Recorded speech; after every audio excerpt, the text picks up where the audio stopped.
Newbies, welcome back to my channel. If you're new here, my name is Adriel, and if you're a returning subscriber, welcome back. Firstly, I'm super excited today. I think I'm always excited anytime I do videos, I don't know, but I'm excited today majorly because a lot of people got their visas and a lot of people are already in Australia.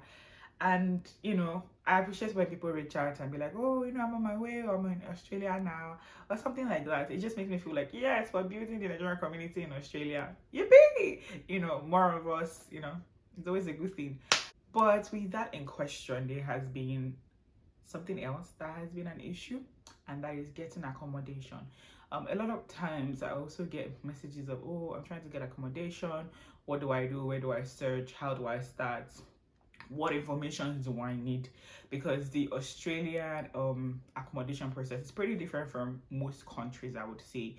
I'm gonna give you tips on how to get accommodation, or where to actually get accommodation from once you come into Australia. So stay tuned, don't go anywhere. Before I share these tips, if you already know the drill, if you have not subscribed, subscribe now. While you're down there, click on the notification bell so you can get notified when I post a new video. And also, if you like this video, like it, click on the like button, so other people that like this type of videos can actually see it, because liking the video increases my visibility on YouTube. And please subscribe. If you're going to send the video to somebody, tell them to subscribe too. So I haven't gotten that out of the way. I'm just going to share the type of accommodations that you can get. So you can either get a shared apartment, meaning that it could be somebody's apartment and they will be leasing out a room in the apartment to you. So it's a shared apartment. You can get a team up, meaning that you find somebody else that wants to get an apartment and you both actually get the apartment together. You're not sharing the same room. It could be 2 rooms, 1 bathroom, but the person needs another person to share the bills with. So technically the apartment would be in both your names. So that's a team up. Then there's obviously the student accommodation, which is given by the school or houses around your university, with people willing to rent to students. Or it could just be your university hostel. You also have just an apartment, so it's only you or you and your partner actually putting down bond rent for an apartment. So you're not sharing it with anybody. It's going to be your name on the lease, it's going to be your name on the bond. You're going to drop the bond yourself, like the full bond. Everything is going to be yours. I'm just going to be explaining what you need for each of these type of accommodations. So I'm going to start with student accommodation, which is pretty much straightforward. Student accommodation can be gotten through the school. School obviously offers accommodation to students once you come into the university. If you already have your offer letter, they would obviously have been sending you messages about accommodation and the rates that the school offers.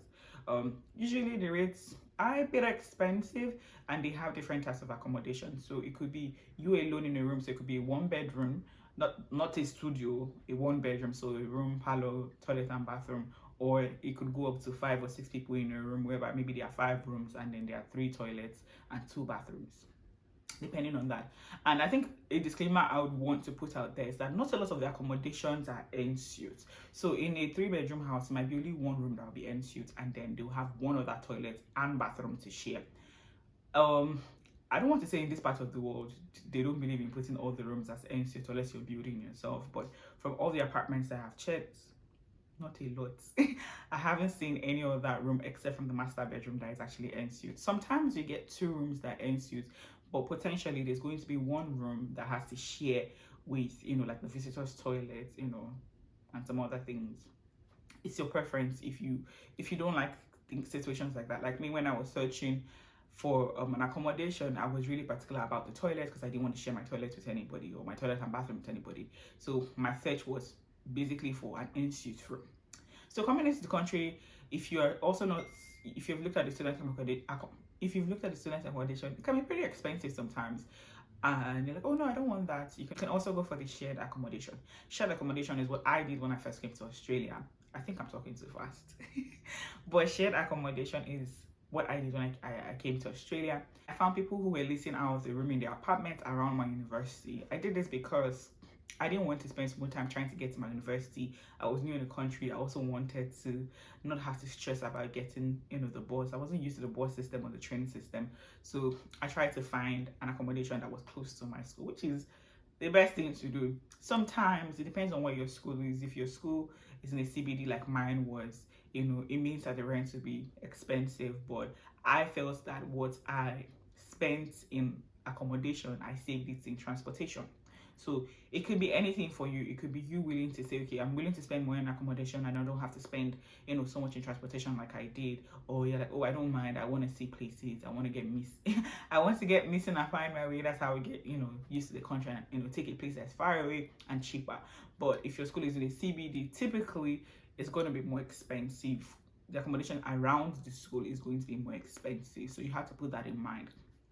Short-term accommodation works that you pay the rent to the tenants already in the house. So you don't pay to the main landlord or anything. The person that you're sharing the house with, the person who owns the house or who you're renting from, is your landlord.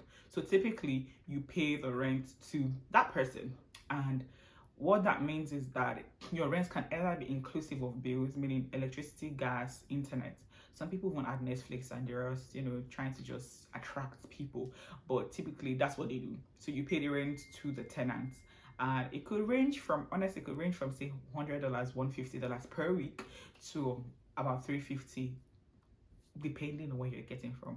I know of somebody that actually was going to pay over $400 for a shared apartment in the city. So it depends on where you are, where you're located. But when I first came to Australia, I was paying about $200 per week in my own shared accommodation. But luckily for me, this was inclusive of bills. I didn't know I was that lucky till I moved out and I saw that, oh my god, it was more expensive, just like 2 minutes away from my house, because I got another house around the same area and it was expensive. So that's for the shared accommodation. And then team ups, you can actually meet people on apps like Flatmates. I think what I'm going to do is I'm just going to list down the apps where you can find people looking for either flatmates, or people looking to team up, or people that have student accommodation for lease. I'm just going to put the links down below. But places you can actually find them are Flatmates. You can find someone that's willing to lease a room, and you can also, if you have a room that you want to lease, you can find somebody that is looking for a room on Flatmates. It works both ways. It's really good. Schools will even recommend it. You can also find individuals looking to team up on Flatmates, because there's that option too. So I'm going to move on to team up. If you find somebody, you would actually bring your details. Now I'm going to explain the Australian accommodation. The Australian accommodation is not exactly the most straightforward thing, but it's sort of straightforward. Like at first I didn't think it was straightforward, but now that I'm used to it, I think it's pretty straightforward. So they need you to have 100 points of identification before you can move in. They also need you to have a certain amount of money in your account for, say, like 6 months. Not like they need you to bring 6 month statements, but they need to know that you have enough money in your account to be able to pay for the next 6 months, because they don't need you to owe rent. Then also they need you to sign, of course, you have to sign a lease agreement. It could be 6 months, it could be 1 year. Worst case scenario, it could be 2 years. Yes, 2 years, because I have a friend that was looking for an accommodation and she didn't get picked because they wanted someone that was going to stay for 2 years, which I thought it was ridiculous. What if I don't like the house after 1 year? Different landlords, different cases. It could be also they also want to find out car registration. The 100 points of identification means they want to see your maybe foreign passport, which is like me, my Nigerian passport. They want to see. They didn't ask me for my visa or anything, but maybe car registration, credit card or debit card, just the card, anything, photo ID, driver's license. They just need identification. Each identification has points. So say like your passport now could be like 40 points, your student ID could be another 10 points, your photo card could be another 10 points, but you just need to build up 100 points. Utility from your previous house, rental ledger, that means if you've rented before, your previous landlord or whoever it is will give you a ledger. They need that ledger to utilities to see that you were paying bills, things like that. Actually, all those that kind of make up for your 100 points of identification. So if you're going to team up, you actually need some of these. If the other person has them, you might not really have to bother. But if you're going to team up, you would actually need a bit of these identifications to submit during your application. This is not just going to be only you taking the place, and both your names will be on the list. Yeah, meaning that you're going to split the rent halfway, you're going to split the electricity halfway, you're going to split the internet halfway. Everything is going to be half. That person is going to pay half of everything, you're going to pay half of everything. Yeah, the difference between this and flat share is that you're not paying half of anything. the person can decide that, oh, you don't have to pay that much, so they can say 200 per week. And if you're in a team up and it's say 500 per week, it means you'll be paying 250 per week, excluding bills, electricity, gas, and everything. Although if you split it in half, it might not get up to that amount, but I think you kind of get the drift. Okay, now for the last one, which is you getting an apartment on your own. You getting an apartment on your own means that, you know, the details that I just mentioned of how you're going to get, 100 points of, 100 points of ID, the utility bill, all that. Or you're going to have to provide it yourself, no one else. If it's your name that is going to be on the list, you have to provide all the documentation that they need. Now, once you submit this documentation, you're not the only person. The landlord gets to go through all the applications that have been dropped and then picks whoever is more favorable. So it could be that your identification might not be up to par with what they want, or they feel that the money in your account, they don't feel that the apartment might be financially secure with you, so they might go with someone with more money. Or in some other cases, you can be the only, you could be the only person actually putting up an application, which has happened to me before. I was the only one. I was the only one putting an application, but technically it was for me. So who else was I supposed to put there? So I put only my name and gave my documentations. My whole what's it called? My whole application was actually bulletproof.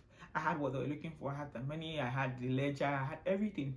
But one of the reasons why I didn't get that apartment was majorly because they said I was the only one on my documents. So it was just me. If I had a partner or I had somebody else I was getting the house with, they will feel that, oh, just in case I can't pay the rent, somebody else will be able to pay the rent. So I did not get the place. Yeah, sad. And then next time I was actually going to get my place or trying to put in another application, I actually had to put my partner's name there. At that point, he wasn't in Australia, but them just saying that it was somebody else on it, I actually got the accommodation. Ridiculous, right? I know it happens everywhere. It happens in Nigeria, it happens here too. Go figure, but I do get what they mean, for a bit of financial security. They don't want you to owe the rent, because most of these landlords, they have these houses on mortgage. It's their investment plan, so they don't want someone that's going to stall it or take time to pay, because they have to pay their bills too. Yes, so for apartment, if you're looking for an apartment on your own, the best place to actually check is www.realestate.com or www.domain.com. Don't worry if you couldn't catch it, I'm going to put it in the description box below. I'm super excited about everybody actually coming into Australia. I hope that this wasn't too complicated to some extent, and I hope that this was pretty good for people that are looking to stay in either Sydney or wherever, anywhere in Australia. I hope it helps you with your accommodation search. Also, while you do this, try to put in your budget. Tell people your budget up front. Apps like Flatmates will actually allow you put your budget there, so that people that have houses within your budget can actually reach out to you, can create a profile there, and people would actually reach out to you while you're even still searching. So yeah, also it's advisable to actually still even do this while you are offshore, because it helps you create a lineup of viewings when you actually come into the country. Also, if you're new in Australia or you're coming to Australia soon, do not forget to actually go back to my video that says Newbies in Australia, so that you can see what to do when you first come to Australia.